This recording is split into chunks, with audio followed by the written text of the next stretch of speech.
Et Calchas, lui aussi, a la possibilité, grâce à son regard particulier, eh bien ouais, de percevoir la parole de la divinité. Et il voit le problème, la source du problème. Et aussi, après, ma foi, eh bien, s'être protégé, parce qu'il sait que cela ne plaira pas à tout le monde, ces paroles, eh bien, Calchas va dire, le problème, c'est que Chryséis se trouve prisonnière d'Agamemnon, et que Apollon est la divinité à laquelle s'est adressé le père de Chryséis, et Apollon veut protéger son prêtre et veut répondre à sa prière. Il faut, dit Calchas, que Chryséis reparte chez elle.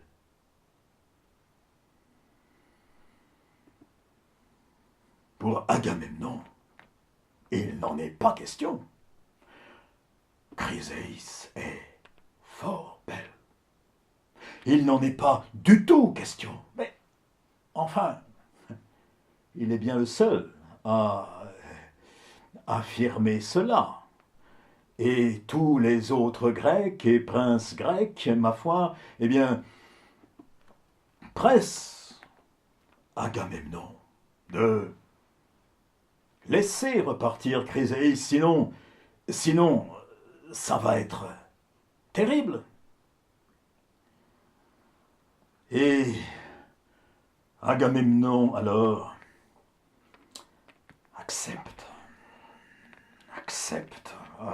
avec les dents, accepte avec les dents qui sont serrées. Et Agamemnon dit, d'accord. Chryséis, qu'elle retourne chez elle. Mais moi, je veux, à sa place, Briséis. Qu'on aille chercher Briséis de la tente d'Achille, qu'on la porte dans ma tente.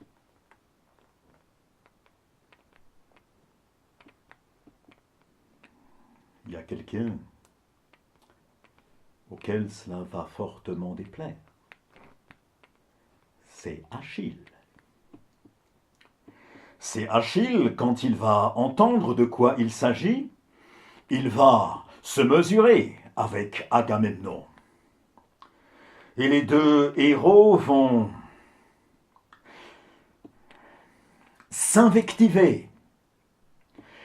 Et Achille, après avoir invectivé quelque peu Agamemnon, met la main à son côté, est en train de tirer son épée, va-t-il pourfendre Agamemnon? Achille est beaucoup plus fort qu'Agamemnon. Va-t-il pourfendre son général en chef, le tailler en pièces, en morceaux? Il ressent à ce moment-là quelqu'un qui lui frappe doucement sur l'épaule. Achille se retourne. Et il aperçoit, et c'est le seul Achille à apercevoir cet être qui lui frappe ainsi, qui lui tapote ainsi sur l'épaule. Cet être n'est autre que la déesse Athéna. Le seul à l'apercevoir et à l'entendre. Et la déesse Athéna qui lui dit doucement, et qui lui donne le conseil, injurie-le tant que tu veux, mais ne porte pas la main sur lui. Et Achille ravale sa colère, repousse l'épée dans le fourreau, et il invective maintenant Agamemnon avec des qualificatifs surprenants et très pleins d'images, face de cerf par exemple, etc. Et puis il retourne dans sa tente. Briséis lui a été prise. il est toujours en colère. La terrible colère de Achille, Ménine. Cette terrible Ménine, cette terrible colère. Comment va-t-il continuer à manifester cette colère, Achille? Dans sa tente, il se croise les bras.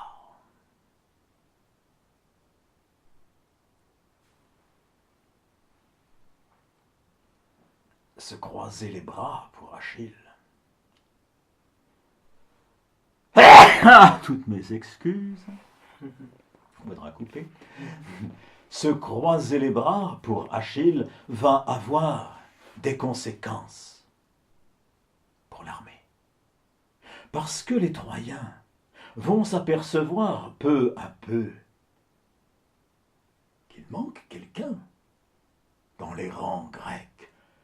Le héros grec n'est plus là. Où est-il? Achille ne combat plus. Alors, les Troyens, s'enhardissent et ils font reculer les Grecs. Achille, imperturbable, continue à se croiser les bras. Il se croise les bras jour après jour. Et les Troyens en profitent. Achille n'est plus là.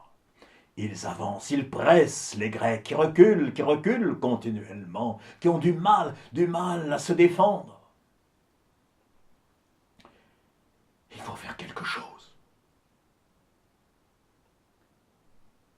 C'est Patrocle qui va prendre une décision. Patrocle, c'est l'ami d'Achille. Le seul ami d'Achille. Patrocle entre dans la tente de son ami et lui dit « Essaie de le convaincre ». Achille reste les bras croisés. Alors Patrocle lui dit « Si tu refuses de combattre, alors au moins, nous sommes tellement pressés, alors au moins prête-moi ton armure. Ainsi, les Troyens croiront que de nouveau tu combats, ils reculeront. »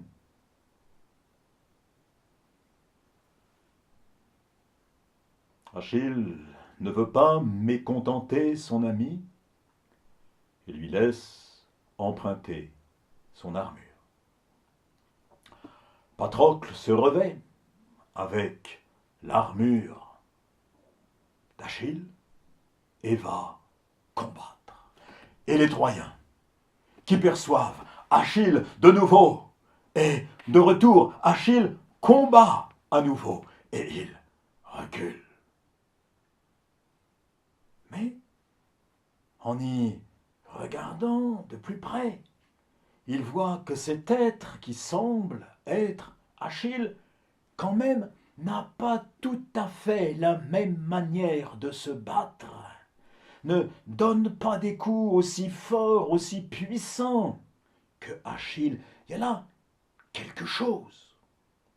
Il y a là quelque chose. Et ils s'enhardissent. Ils s'enhardissent. Il faut percer le mystère. C'est pas... Il y a quelque chose.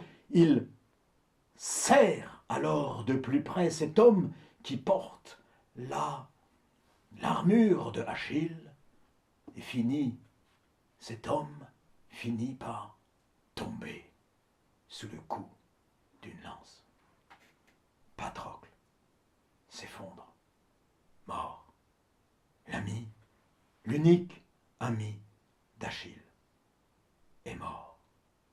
Le combat va encore se poursuivre parce que l'armure d'Achille est quelque chose dont chacun veut s'emparer. Les Grecs veulent récupérer l'armure d'Achille, de leur héros. Les Troyens veulent s'emparer de l'armure de Achille. Finalement, ce sont les Grecs qui vont réussir à revenir avec le corps de Patrocle, avec l'armure de Achille, et qui vont devoir annoncer à Achille que son ami a trouvé